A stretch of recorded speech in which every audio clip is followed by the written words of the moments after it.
룻기 3장 14절에서부터 18절까지입니다. 보아스를 통해 나타난 예수님의 열심. 지난 시간에는 룻이 담대하게 보아스에게 청혼을 했다는 사실과 어떻게 룻이 그러한 담대함을 가지고 보아스에게 청혼을 할 수 있었는지에 대해서 배웠습니다. 룻기 1장과 2장을 거치면서 룻은 하나님이 어떠한 분인지를 직접 알아가고 경험하게 됩니다. 기록된 율법을 통해서 말씀하신 하나님이 룻의 삶 속에서 어떻게 일하시고 섭리하시는지 룻이 직접 체험합니다. 그리고 하나님이 말씀 속에만 갇혀있는 분이 아니요 말씀하시고 책임지시고 살아서 역사하시는 하나님이심을 알게 됩니다. 그리고 하나님을 의지하고 바라보는 그분의 백성들의 인생을 어떻게 인도하고 위로하시는지를 룻이 직접 목격하게 됩니다. 가난한 고아와 과부와 나그네들을 긍휼히 여기고 그들을 위해서 이삭을 줍도록 말씀으로 규례를 제정하신 하나님, 그 하나님은 말씀만 하시고 끝나는 것이 아니라 직접 그분이 하신 말씀대로 가난한 자들을 위해서 일하고 계시는 하나님이심을 룻이 알게 됩니다. 사람들에게만 긍휼히 여기라라고 말씀하시고 끝난 것이 아니라 하나님이 직접 그분의 자비와 긍휼이 필요한 이들의 인생 속에 찾아오셔서 간섭하시고 그들의 발걸음을 인도하시고 책임져 주시는 하나님이심을 룻이 직접 경험합니다. 룻은 모압 땅에서 이스라엘 땅으로 오는 과정을 통해 또한 이삭을 주우러 나가는 발걸음 속에서 하나님이 어떻게 룻 자신의 인생을 위로하시고 인도하여 주셨으며 책임져 주셨는지 직접 경험함으로 알고 배우게 되었던 것입니다. 그리고 그 하나님을 만나고 알아가게 된 결과로 하나님에 대한 믿음과 신뢰가 생기게 됩니다. 결과적으로 룻이 보아스에게 청혼할 수 있었던 이유는 하나님에 대한 믿음과 신뢰가 있었기 때문에 가능했던 것입니다. 기업 물을 자의 법을 제정하신 하나님의 마음과 의도를 알았고 하나님이 그 말씀이 가장 필요한 자신을 위해서 실행되어지도록 역사하실 것을 룻은 믿고 있었습니다. 그리고 지금까지의 삶을 책임지고 인도하여 주신 하나님의 신실함을 알고 있었습니다.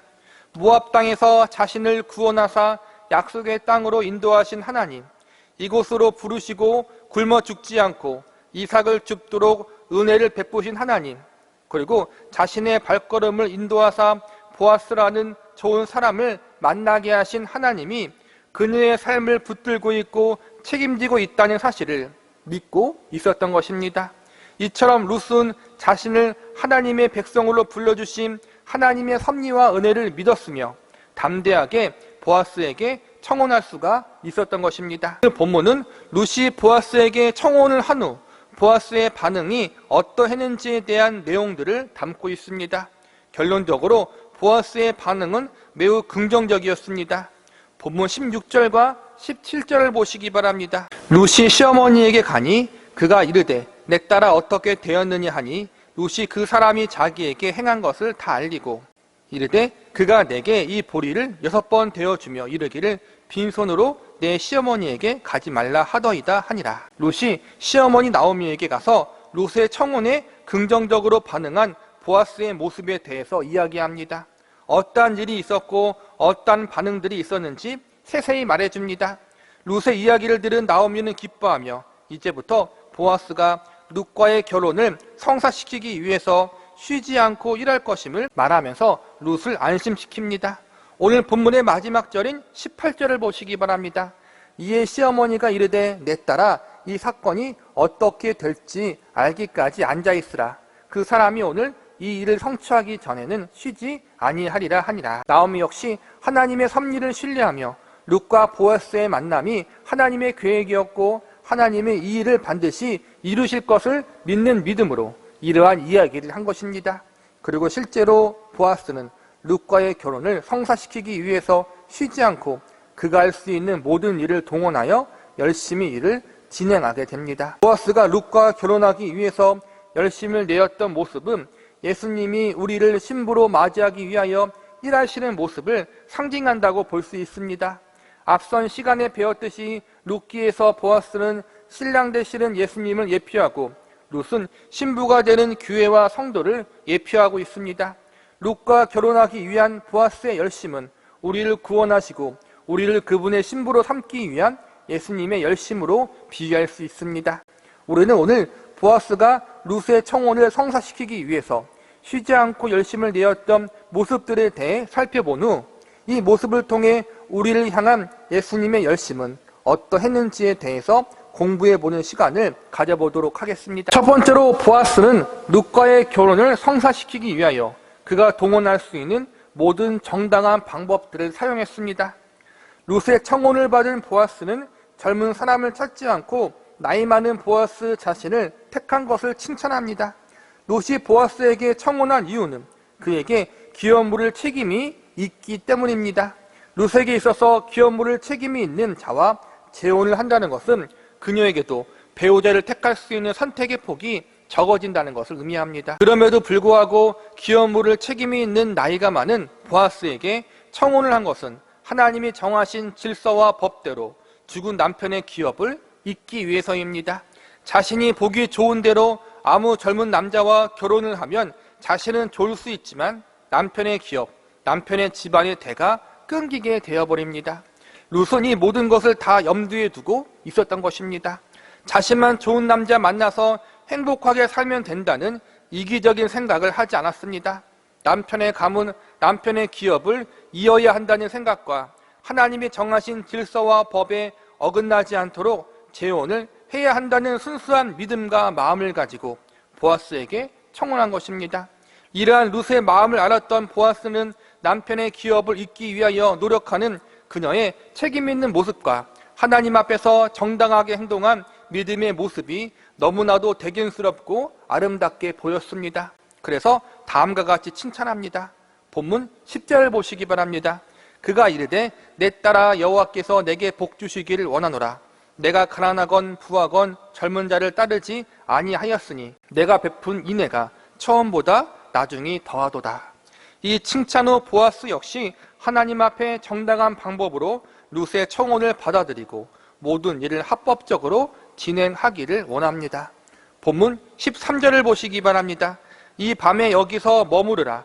아침에 그가 기업 물을 자의 책임을 내게 이행하려 하면 좋으니 그가 그 기업 물을 자의 책임을 행할 것이니라.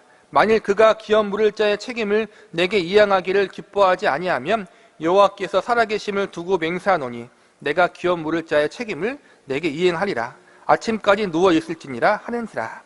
여기서 보면 자신보다 더 가까운 친척, 그러니까 룻의 남편의 기업을 물을 의무가 더 많이 있는 사람이 있다고 이야기합니다.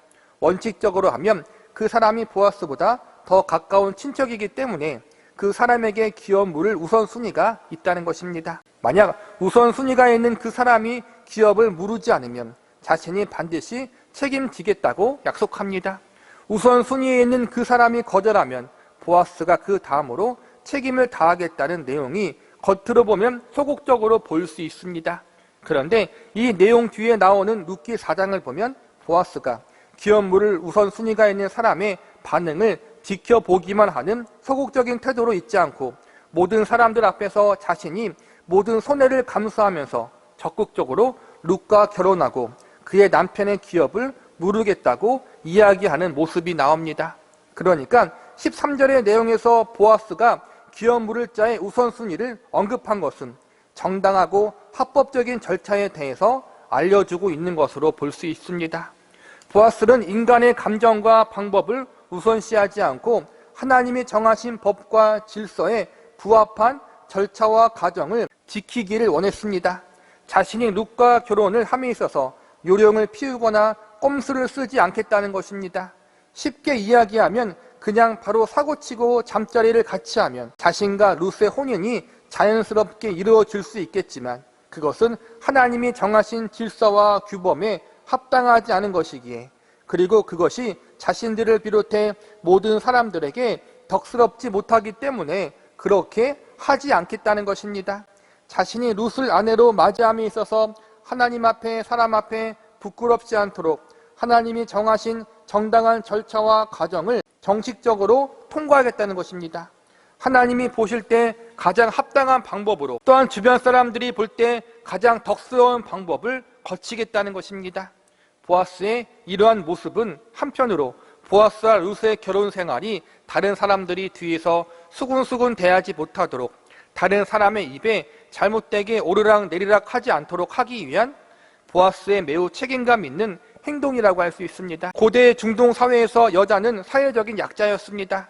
특히 이방 여인이자 가부였던 룻은 이스라엘 민족 가운데 베들레헴이라는 지역사회 공동체 안에서 더더욱 사회적 약자였습니다. 무엇보다 선민 사상이 강했던 그 당시 이스라엘 민족에게 있어서 이방 여인이자 과부였던 룻이 이스라엘 백성의 남자이자 그 지역사회의 유력자인 보아스와 결혼한다는 것은 많은 사람의 관심을 끌기에 충분한 사건이었습니다.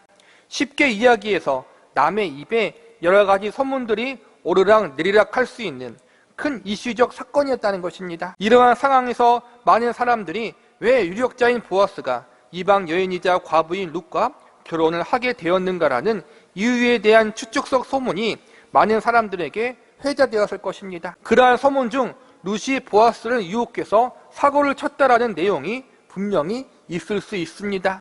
즉 룻의 행실이 좋지 못했다는 악성 소문이 분명히 나올 수 있었다는 것입니다. 이런 악성 소문들은 분명히 보아스와 룻의 결혼 생활에 있어서 좋지 못한 영향을 줄 수도 있고, 이방 여인이었던 룻에게 있어서 큰 마음의 상처로 남을 수도 있는 일이었습니다. 보아스는 사전에 이러한 악성 소문을 잠재우고 자신들의 결혼 생활이 부끄럽지 않도록 하기 위해 정당한 절차와 방법을 사용하기로 결정합니다. 즉 많은 사람들 앞에서 당당할 수 있는 진실되고 순결한 부부관계가 될 수 있도록 힘썼다는 것입니다. 예수님도 우리를 신부로 맞이하기 위해서 정당한 방법과 과정, 절차를 밟았다는 사실을 아십니까? 예수님은 하나님과 동등된 창조주이시면서 동시에 하나님의 아들이십니다. 그러므로 죄인된 우리들을 내 아내로 신부로 삼겠다고 선언만 하시면 됩니다. 그 누구도 예수님의 이러한 선언을 막을 수 없습니다. 그런데 예수님은 그렇게 하지 않으시고 하나님이 정하신 법과 질서에 따라 가장 합당한 절차와 과정을 통해 죄인된 우리를 그분의 신부로 맞이하십니다. 하나님이 정하신 법과 질서가 무엇입니까? 죄인된 우리들이 죄에 대한 합당한 대가를 받은 후에 용서를 받아야 한다는 것입니다. 용서를 받은 후에 우리는 예수님의 신부가 될 수 있습니다. 그런데 죄인들이 용서받기 위해서 먼저 사망이라는 죄의 값을 치러야 합니다. 이것이 하나님이 정하신 법입니다.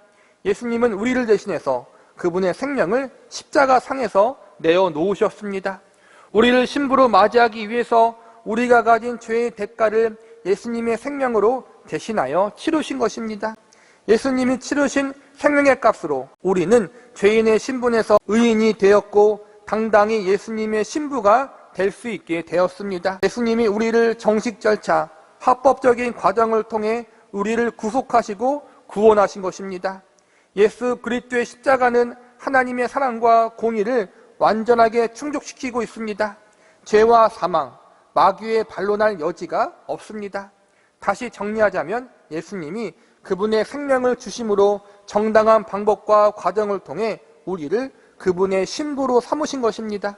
예수님이 저와 여러분을 모든 정당한 법과 절차를 거치심으로 우리를 그분의 당당한 신부로 삼아주셨습니다. 우리는 예수님의 숨기고 싶은 신부, 부끄러운 신부가 아니라 아주 당당한 신부입니다.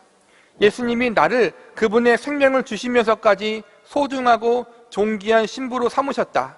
이 사실을 기억하면서 예수님의 신부 되심에 대한 자부심과 당당함을 가질 수 있기를 바랍니다. 두 번째로 보아스는 룻의 결혼 성사를 억지가 아닌 자발적인 마음으로 감당했습니다. 본문 14절과 15절을 보시기 바랍니다. 룻이 새벽까지 그의 발치에 누웠다가 사람이 서로 알아보기 어려울 때 일어났으니 보아스가 말하기를 여인이 타작마당에 들어온 것을 사람이 알지 못하여야 할 것이라 하였습니다. 보아스가 이르되 내 겉옷을 가져다가 그것을 펴라 잡으라 하매 보아스가 이르되 내 겉옷을 가져다가 그것을 펴서 잡으라 하매 그것을 펴서 잡으니 보리를 6번 대어 룻에게 지어주고 성읍으로 들어가니라. 보아스가 룻의 입장에서 그녀를 지극정성으로 배려하고 있다는 사실을 알 수 있습니다. 지금이나 과거나 여성이 사회적으로 약자인 시대입니다. 남녀 둘이 밤을 함께 지새웠다면 일반적으로 두 사람 사이에 무슨 일이 있다고 생각합니다.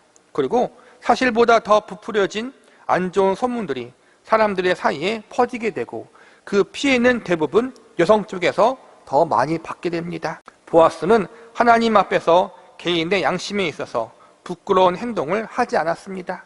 그러나 혹여나 여자였던 룻이 피해를 입을까봐 다른 사람들의 시선을 피할 수 있도록 도와줍니다. 그리고 룻이 빈손으로 가지 않도록 먹을 것을 챙겨줍니다.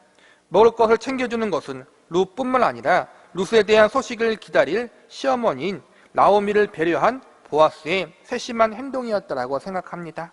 어찌 보면 일이 매우 급박하게 돌아가는 상황이라 보아스가 경황이 없을 수 있습니다. 앞으로 일을 어떻게 진행해야 할지 생각하느라 머리가 복잡할 수도 있는 상황입니다.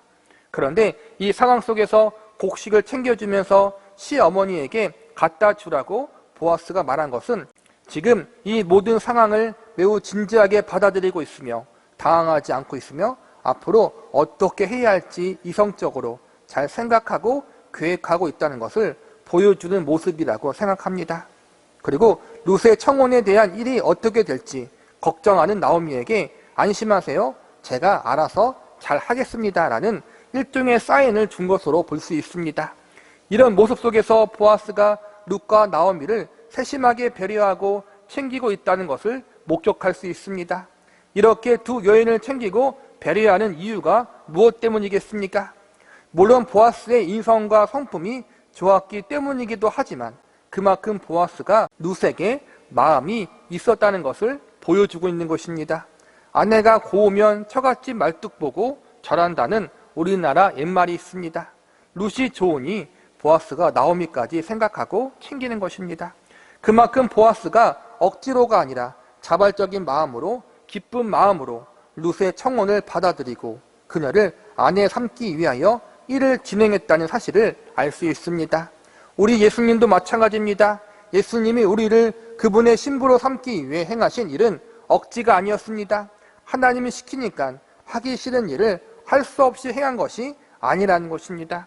시브리서 12장 2절에 보면 이렇게 증언하고 있습니다. 믿음의 주요 또 온전하게 하시는 이인 예수를 바라보자. 그는 그 앞에 있는 기쁨을 위하여 십자가를 참으사 부끄러움을 개의치 아니하시더니 하나님 보좌 우편에 앉으셨느니라. 예수님이 그분 앞에 있는 기쁨을 위하여 십자가의 고통과 수치를 개의치 않으셨다는 것입니다. 예수님 앞에 있는 기쁨이 무엇입니까? 바로 저와 여러분의 구원입니다. 저와 여러분을 예수님의 신부로 삼는 일이 너무나도 기쁘셔서 십자가의 고통과 수치를 감내하셨다는 것입니다. 즉 예수님이 저와 여러분의 남편 되기를 위해서 생명을 바치신 일을 후회하지도 않으시고 그 일을 기쁘게 여기신다는 것입니다. 그만큼 저와 여러분이 예수님의 기쁨이요 자랑인 것입니다. 예수님이 우리를 그분의 생명만큼 사랑하셨습니다. 우리는 예수님의 소중하고 존귀한 신부들입니다. 이 사실로 인해 믿음의 담대함과 기쁨이 우리에게 있기를 바랍니다. 말씀을 정리하겠습니다. 우리가 처음부터 순결하고 거룩했기 때문에 예수님이 우리를 신부로 삼으신 것은 아닙니다. 우리는 호세아서에 나오는 고멜과도 같은 존재들입니다. 남편 두고 딴 마음 품은 더럽고 추한 고멜과 같은 존재들입니다.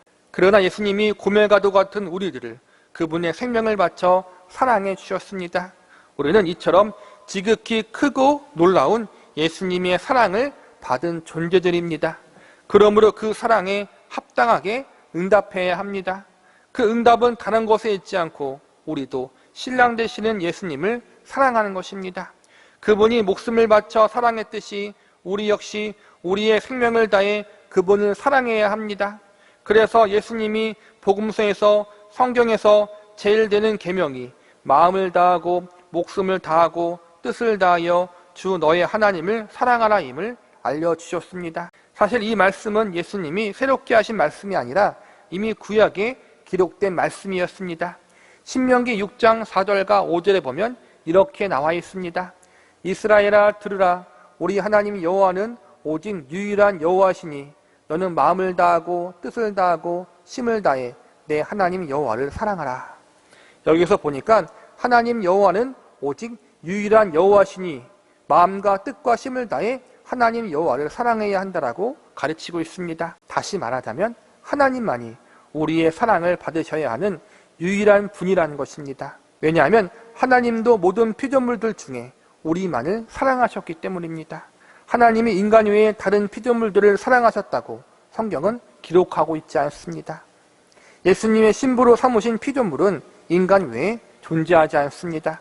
하나님의 독생자 외아들 예수 그리스도를 십자가에 내어 주시기까지 우리를 사랑하셨습니다. 예수님은 그분의 생명을 주시기까지 사랑하셨습니다. 하나님과 예수님의 지극정성한 사랑을 받은 우리들입니다. 그러므로 우리도 마땅히 그 하나님과 예수님을 몸과 마음과 생명을 다해 사랑하는 것이 옳은 일이요 합당한 일입니다. 하나님과 예수님이 그렇게 우리를 사랑했기에 우리에게 억지로나 형식적인 사랑이 아닌 진실된 사랑을 받기 원하고 계십니다. 하나님 외에, 예수님 외에 다른 것에 마음을 빼앗기거나 한눈 파는 일이 없기를 원하고 계십니다. 거룩하고 순결한 남편이 원하는 것은 아내 역시 거룩하고 순결함으로 서로에 대한 신뢰와 사랑을 확인하고 쌓아나가는 것입니다. 우리에게 한이 없는 사랑, 지극히 큰 사랑으로 다가오신 하나님과 예수님 앞에 우리 역시 거룩하고 순결한 사랑, 참되고 진실된 사랑으로 응답할 수 있는 저와 여러분이 되시기를 간절히 바랍니다.